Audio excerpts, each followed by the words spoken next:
Hello, hello. Welcome to another episode of Glorious Life on Wheels. So many of you have been asking for updates on what's happening with Teresa, the 82-year-old lady who is sleeping in the front seat of her minivan and who myself and another YouTuber are going to be doing a build out of her minivan for her. Well, let me tell you, it has been a roller coaster ride. Oh my goodness. I guess I truly didn't understand. I thought I did, but I didn't understand how difficult it was going to be to get her to part with some of her things, even though parting with them would provide the opportunity for a much better situation. But anyhow, let me tell you what's happening, and there is some hopefully good news. Well, I was supposed to meet with Teresa, which I did. And at that meeting, we agreed that a friend of hers was going to store her stuff for her because she didn't want to do it in the storage unit. More on that later. So I said, okay, we'll meet back at a certain date and your friend will, have taken your stuff and we'll start working on, measurements and stuff. Well, got with her and everything was still in the van. So I started to kind of get a feel that this is going to be more of a challenge than I thought.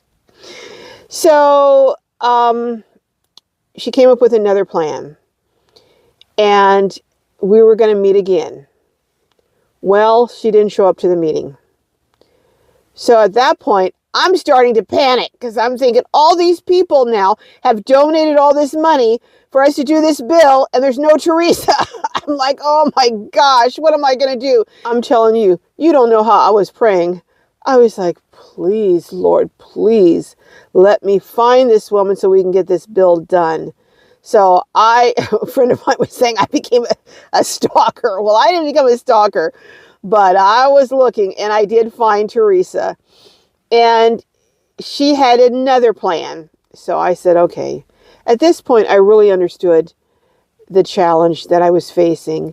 And I had spoken with another friend who had dealt with someone who they were trying to get to let go of some of their stuff to kind of organize for them. And they were sharing with me that it can be a challenge. But anyhow, she has a friend who has a truck. And the person was going to store everything in the truck for her. I said, okay, we'll do that. But I really had a lot of concerns about that because my concern was that he'll put the stuff in the truck. We'll get the build done. As soon as the build's done, she's going to put all the stuff back in the minivan. There's not going to be anywhere for her to sleep again. So I met with her and her friend today. And thank goodness, he and we see eye to eye. He's like, no, we got to deal with this. He's like, no, it's not going to be stored in my truck. And I explained to him my plan about, the storage unit. And I'll tell you, between you guys and me, my plan was we'll get everything in that storage unit. And I'm going to have her tell me, this is a keep, this is a get rid of. And as soon as we lock that storage unit and leave, I'm going back and all the get rid of stuff, I'm getting rid of. I think she kind of was thinking that's what I was going to do. And that's why she was so reluctant to get with me. But anyhow, we've met today. Her friend is on the same page as I am. We are going to meet next week on the 18th. Between now and then, I'm going to get a storage unit. He's going to meet with her and me. So now I'm going to have some reinforcements, and with his help, we're going to get everything out of the minivan. We're going to separate the keep from the dispose of or the downsizing. We're going to put all the downsizing in either his truck, my van, and we're going to get rid of it. Also, she has the seats are in the minivan. Well, there was so much stuff in there. I didn't know whether the seats were in it or not. The person who's helped me build it was saying, was asking me rather, are there seats in it? Do we have to get rid of the seats? I didn't know. There's so much stuff in there. I couldn't tell.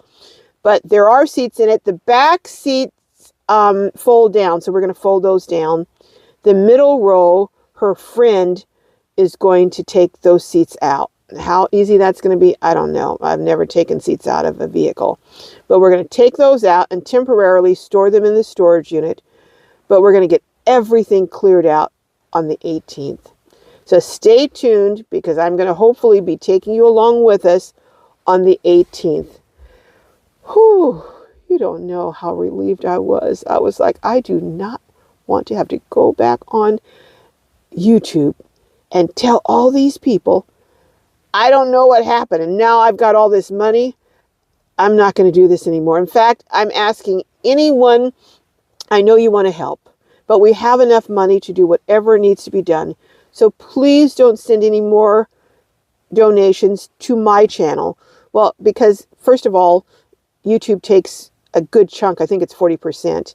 And I feel obligated if someone gives $100 to spend $100. So I'm making up the difference. Plus I'm taxed on it. So if there's not enough, what we'll do is figure out a way to have a site or something set up in Teresa's name where you can donate directly to her. But we don't need any more donations right now. We have enough, and whatever is not covered, I will personally cover, which I was planning to do anyhow. So I'm asking you, I know you've probably never had someone say, don't send money, but I'm saying don't send any more money. But thank you so much. So many of you have been so generous. And the thing that really touches my heart is I can tell by some of the comments and some of the donations that those donations were given sacrificially, that some of you had to give up something to give those donations. And I just hope God blesses you 10, 50, 100-fold back for all of you, but especially those of you who gave sacrificially.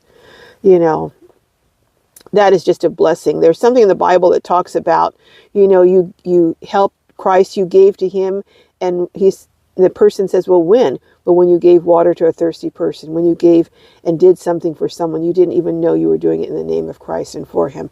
And I thank each and every one of you.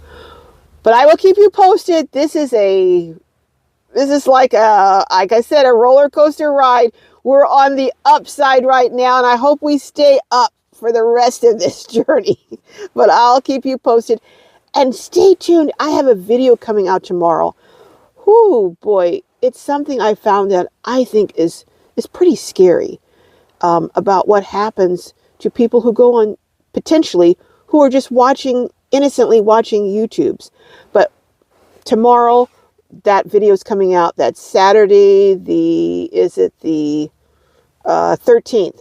So stay tuned, because you're going to want to watch this video if you, well, obviously you watch YouTube because you're watching this. But stay tuned. You want to see this video. Whew, and let me know in the comments on that video if you agree with me that it's scary. But anyhow, I got to get out of here. I got things to do, people to interview. Love each and every one of you, and I hope your journeys are filled with joy and blessings, and I will keep you posted. All right, till next time.